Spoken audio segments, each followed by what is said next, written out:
vamos a ver cómo termina todo el siglo XIX y queda lista una nación para enfrentar el siglo XX. There's a lesson in history at the Battle of Bunker Hill. All the men what died until the drum and fight brought men to life. And rhythm saved the world.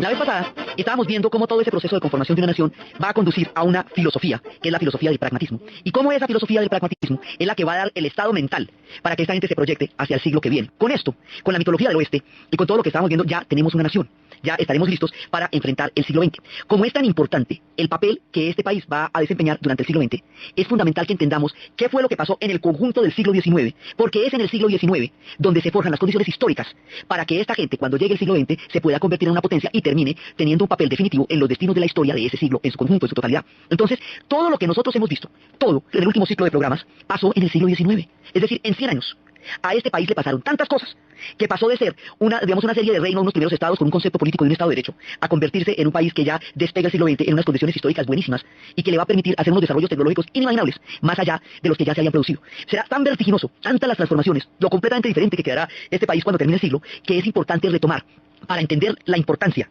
de lo que ellos van a tener en el siglo XX, todo lo que pasó en el siglo XIX, con sus pasiones, con sus contradicciones, con sus utopías, con sus exterminios, con la muerte de los mundos mágicos, con el comienzo del progreso, todo eso va pasando. Por eso su filosofía, como estábamos viendo la vez pasada, no cree en las cosas eternas porque la constante para ellos fue el cambio. Así que tienen que hacer filosofías y leyes que se adapten a una sociedad eternamente cambiante, porque la mutación ha sido el sino de su desarrollo en la historia. Entonces estábamos viendo cómo, a partir de una gigantesca migración, enorme migración, cómo habíamos empezado el siglo XIX contando cómo se fueron desbaratando las sociedades en Europa, y cómo al desbaratarse las sociedades en Europa, toda esa cantidad de gente fue llegando a América, cómo va empezando a surgir el mito de América, el sueño americano. Habíamos visto cómo sucumben los imperios, cómo están colapsando, cómo hay una cantidad de sociedades en la hambruna, cómo los irlandeses van a tener que llegar allá 4,5 millones de los 8 millones que eran por la hambruna de la patata, que va a desintegrar esa sociedad herida entre sus dolores, la manera como los dejaron morir, la falta de alternativa física para seguir existiendo allá, va a hacer que los más convencidos de los irlandeses tengan que salir en barcos simplemente para encontrar un mañana. Y cómo van llegando a América, primero los irlandeses en grandes oleadas, y con ellos gente de todas las naciones de Europa, desde alemanes, suecos, italianos, todo el mundo. Europa se desocupa porque sus conflictos la hacen invivible en el siglo XIX, y todo este cómo va llegando a América. I am a true-born Irishman. I never deny what I am, here I stand.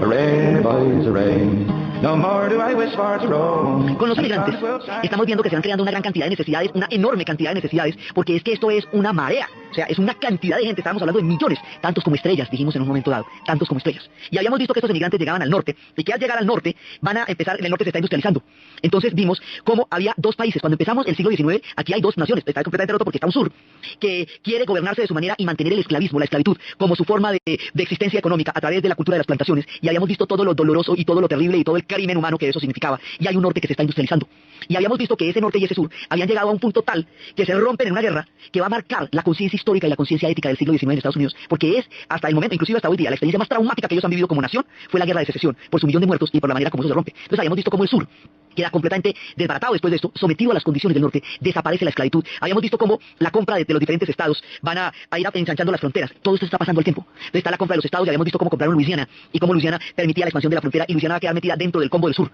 porque ellos consideran que fueron, digamos, pasados de manos sin decirles nada, por eso se van a meter con los del sur. Y cómo va a pasar esta guerra tan terrible, en la cual ellos se van a romper verdaderamente antes de tratar de conformar una nación, y vemos el papel que el presidente Lincoln había tenido en la idea de articular un solo pueblo, y cómo él había dicho que bajo ninguna circunstancia la esclavitud era éticamente tolerable, en ningún sentido, bajo ninguna circunstancia, y menos aún por el hecho de ser rentable. Que eso, mejor dicho, que la esclavitud no tenía ninguna manera de ser tolerada, y habíamos hablado en ese momento cómo la esclavitud empezaba por el secuestro y llevaba a una barbarie por generar.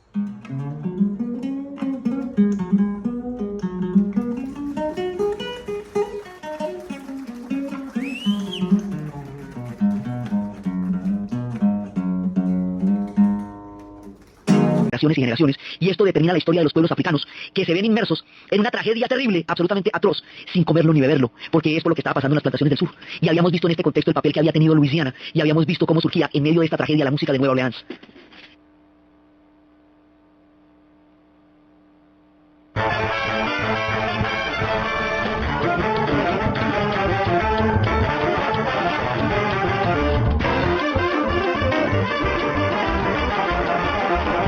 Habíamos visto cómo la guerra de secesión va a partir de esta nación de esa manera, y cómo después de todo eso, el norte gana la jugada, y el norte gana la jugada por la industrialización. Gana la jugada, pone sus reglas, impone sus medios y sus formas. El sur queda apachurrado. Las comunidades negras pasan de la esclavitud al racismo, que esto era un tema del siglo XX, de todo el siglo XX, el tema del racismo. Y cómo, recién terminada, tan pronto termina la guerra de secesión, digamos, en el último año de la guerra de secesión, empieza la construcción de lo que va a articular este país en términos físicos, el ferrocarril.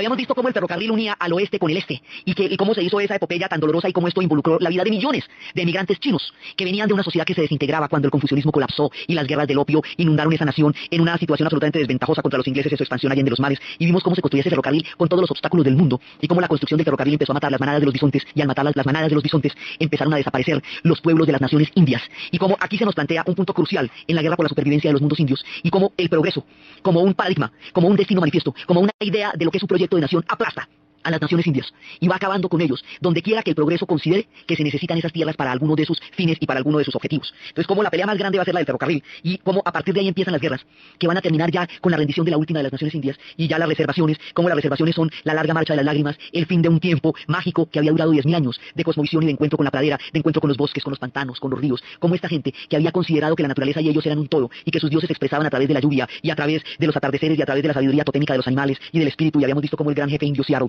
había advertido cuando aceptaba de una manera irrevocable, porque no había nada que hacer, la pérdida de sus tierras, pero les decía con todo el corazón que por lo menos las amaran como ellos las habían amado, que por lo menos las trataran como ellos las habían tratado. Entonces hemos visto cómo estas naciones indias pierden la batalla de la historia de sus tierras para convertirse en un pueblo sometido, en un pueblo vencido por un destino manifiesto, por una idea de progreso, por la máquina que avanza, por el caballo de hierro y la dolorosa muerte del alma, del mundo de las praderas y el recuerdo perenne de los animales totémicos, que pasarán generaciones antes de que exista una conciencia histórica lo suficientemente amplia para entender el legado que estos pueblos dejaron en el espíritu humano y poder entender la sabiduría que su manera de ver el mundo tenía que aportarnos. Vimos eso también, y hablamos un poco de la rueda medicinal, que después mostraremos cuando la conciencia del espíritu indio en los años 60 vuelva a decirnos y a hablarnos cosas del mundo del gran espíritu que había quedado aplastado por el paso del caballo de hierro.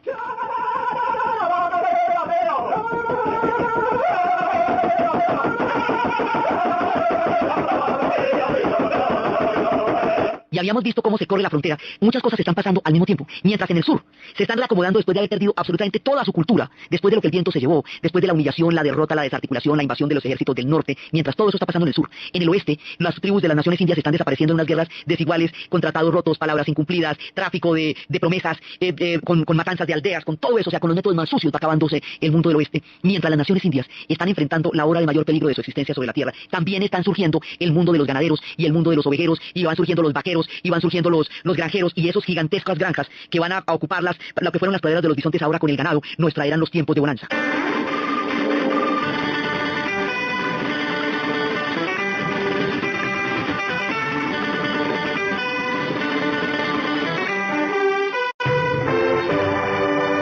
Entonces habíamos visto el mundo de los vaqueros, y el mundo del oeste, y el mundo de las caravanas, y de los granjeros, y de toda la gente que va llegando allá. Habíamos visto el Pony Express, habíamos visto que se ha formado todas las diligencias, los carromatos, las caravanas que llegaron allá. Habíamos visto la frenética ruta del oro, y cómo la ruta del oro va a determinar en una parte importantísima la apertura de las fronteras del oeste. En el siglo XIX es cuando sucede lo del Álamo. Hemos visto que le quitan a México el 67% de los territorios de la Alta California, y eso se convierte en una frontera que va a dar también origen al mito del oeste. Como toda esa tierra, la tierra que era de los indios, se la llevaron los granjeros y se la llevaron los ganaderos y los ovejeros. Y la tierra que era de los mexicanos, en cambio, también. Entonces, indios y mexicanos pierden sus tierras en el siglo XIX y se van a convertir en parte de este proyecto de nación, los que queden de los unos y los que queden de los otros, que en últimas, en el momento serán 4 gatos, después la cosa va a cambiar. ¿Sí? Es el fin del mundo de ellos. Las comunidades negras quedan atrapadas en una sin salida entre el fin de la esclavitud y el comienzo del racismo. Los blancos van avanzando y van creando, digamos, toda la sociedad. Entonces, mientras en el oeste se están dando todas esas contradicciones, están buscando crear una ley que todos puedan obedecer por encima de la pistola, de los ejércitos privados, de los intereses que se hacen valer a la fuerza, que si los ganaderos, que si los ovejeros, y todo esto va a generar en guerras de cantinas, en balaceras, y